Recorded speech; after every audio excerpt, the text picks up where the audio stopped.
Oke, standby, kamera ready, sound ready, 3, 2, 1, action.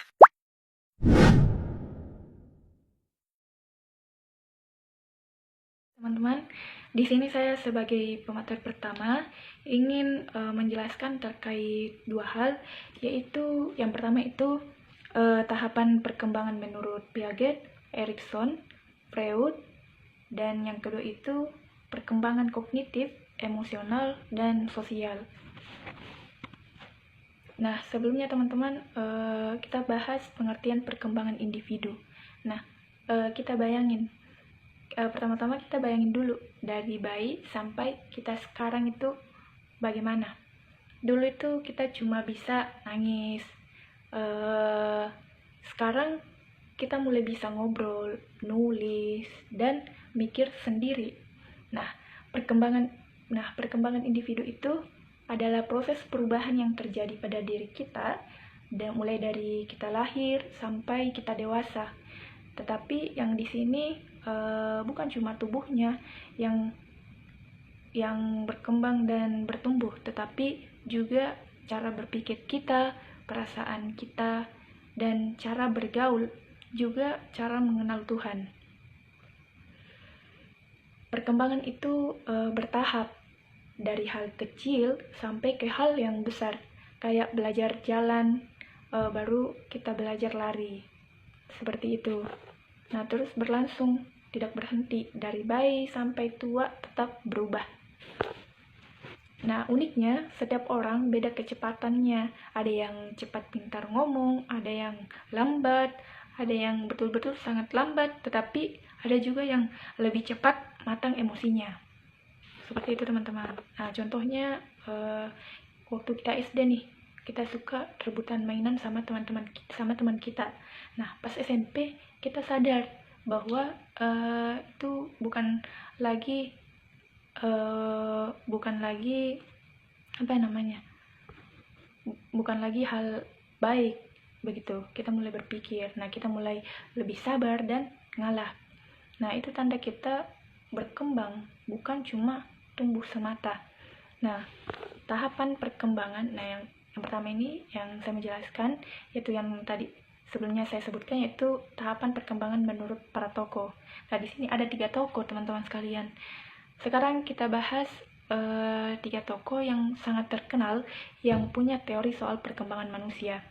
Nah, di sini yang pertama itu ada Jean Piaget. Di sini Jean Piaget itu membahas tentang teori perkembangan kognitif atau cara berpikir kita. Nah, Piaget menjelaskan bahwa gimana cara kita berpikir berubah dari kecil sampai kita besar. Nah, yang pertama itu ada sensori motor, dari umur kita 0 sampai 2 tahun. Nah, di sini bayi belajar lewat panca indera dan gerakan seperti melihat, menyentuh, dan menggigit. Misalnya bayi tahu mainannya itu masih ada nih, walau disembunyikan. Nah, yang kedua itu praoperasional, mulai dari umur 2 sampai 7 tahun. Nah, di sini anak mulai bisa ngomong, imajinasi tinggi, tapi masih mikir dari sudut pandang sendiri. Contoh, anak bilang, matahari ngikutin aku, gitu. Nah, yang ketiga itu ada operasional konkret, umur 7 sampai 11 tahun. Nah, di sini anak itu mulai mikir logis, tapi masih tentang hal yang nyata. Belum bisa mikir yang hal-hal yang lebih abstrak. Contohnya itu ngerti 2 ditambah 3 sama dengan 5.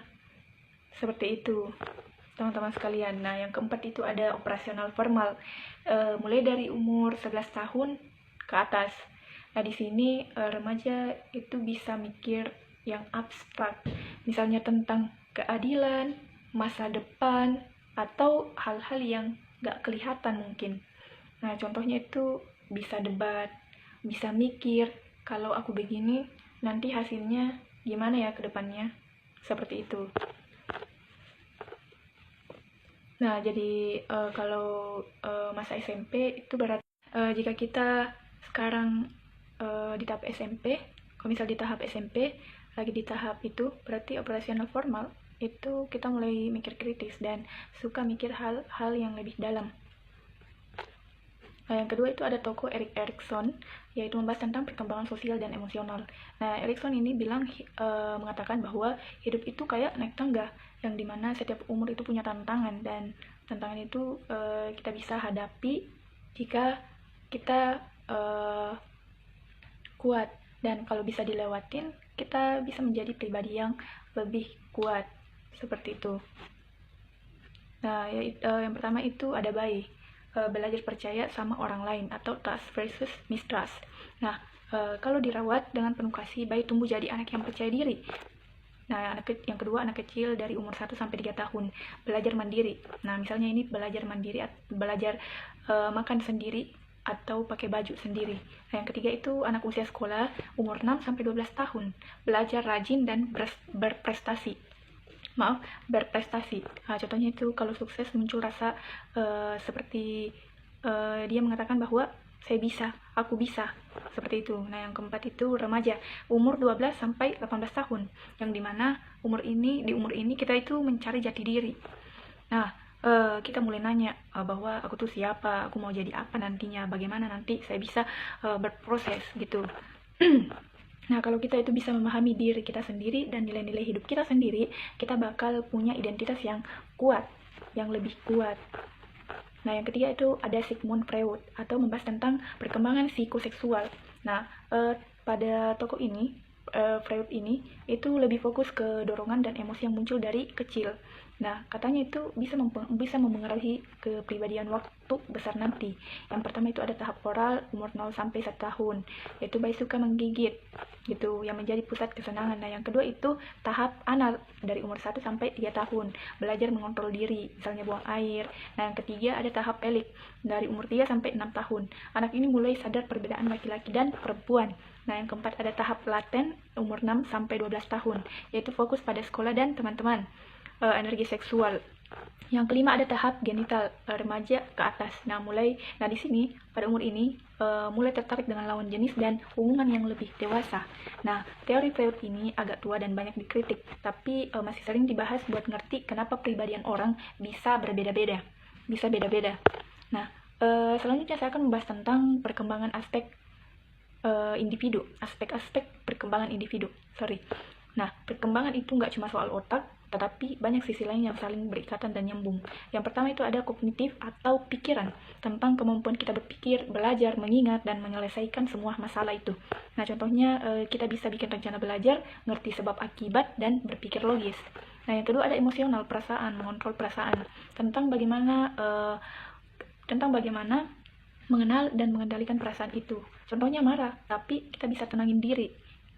Dan juga kita kecewa sama seseorang atau sesuatu yang tidak sesuai dengan keinginan kita, tetapi kita tetap semangat, tidak berlarut-larut pada kekecewaan yang ada. Nah, yang ketiga itu ada sosial atau hubungan dengan orang lain. Nah, di sini itu tentang cara kita bergaul, bekerja sama dengan orang, dan beradaptasi dengan orang lain. Contohnya itu punya teman, bisa kerja sama, kerja kelompok, dan tidak egois. Nah, yang keempat itu ada spiritual, keagamaan, dan nilai-nilai hidup. Nah, tentang hubungan kita dengan Tuhan dan pencarian makna hidup yang sebenarnya. Nah, contohnya mulai mikir tentang tujuan kita hidup ini untuk apa, dan kita belajar bersyukur dan ingin jadi orang baik. Nah, yang keempat itu faktor yang mempengaruhi perkembangan. Yang pertama itu ada faktor dalam diri dari lahir, yaitu genetik, kesehatan, hormon, jenis kelamin, dan kondisi otak. Yang kedua faktor dari luar, yaitu keluarga, yang dimana ada kasih sayang, pendidikan di rumah. Yang selanjutnya di sekolah ada guru, teman, cara belajar, dan yang terakhir lingkungan sosial, yang dimana itu ada budaya, teman sebaya, dan media sosial lainnya. Nah, tujuan dari perkembangan individu ini ada beberapa tujuan, teman-teman sekalian. Itu yang pertama bisa mandiri, nggak bergantung pada orang lain. Nah, yang kedua punya pikiran yang matang, dan tahu cara ambil keputusan yang tepat, yang baik, yang benar, dan benar. Nah, yang ketiga mengendalikan emosi dan punya empati. Nah, yang keempat itu mampu bergaul dengan baik dan menghargai orang lain. Yang keempat punya iman dan nilai hidup yang lebih kuat. Baik teman-teman, adapun kesimpulan dari paparan materi yang saya sampaikan, yaitu Individu itu adalah perjalanan panjang dari kita lahir, bayi yang cuma bisa nangis, sampai jadi ke remaja yang mulai mikir tentang arti hidup yang sebenarnya dan masa depan kita seperti apa. Setiap tahap itu punya pelajaran penting dan mempunyai pengalaman yang berarti. Dari pengalaman itulah yang membuat kita lebih banyak tahu, lebih kuat. Yang penting kita itu terus belajar, peka sama diri kita sendiri, dan tidak takut berubah ke yang lebih baik. Karena berkembang itu bukan soal cepatnya, tetapi soal tentang tetap bergerak dan maju. Baik, saya akan menjelaskan faktor-faktor yang mempengaruhi perkembangan, yaitu faktor internal yang berasal dari diri sendiri, faktor eksternal yang berasal dari lingkungan. Faktor internal, yang pertama genetik atau sifat bawaan seperti temperamen, kecerdasan, dan bakat. Yang kedua, kondisi fisik, kesehatan, hormon, dan sistem saraf yang mempengaruhi perilaku dan emosi seseorang. Faktor eksternal yang berasal dari lingkungan. Yang pertama, keluarga, tempat pertama belajar nilai dan kasih sayang. Kedua, pendidikan, mengembangkan potensi kognitif dan moral. Yang ketiga, lingkungan sosial, teman sebaya dan budaya yang membentuk identitas sosial.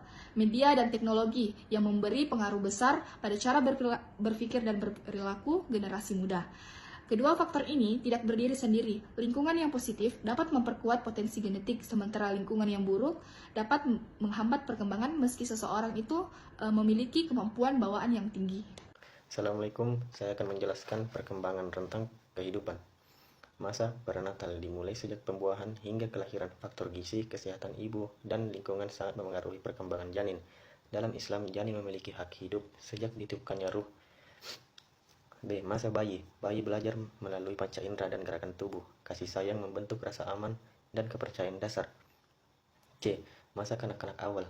Dikenal sebagai Golden Age karena otak dan bahasa berkembang pesat. Anak mulai berpikir simbolik, belajar mengatur emosi, dan meniru perilaku orang tua. D. Masa kanak-kanak tengah. Tahap operasional konkret, Piaget. Anak belajar logika sederhana dan ingin berprestasi. Dukungan lingkungan penting untuk percaya diri. Masa remaja. Masa pencarian jati diri.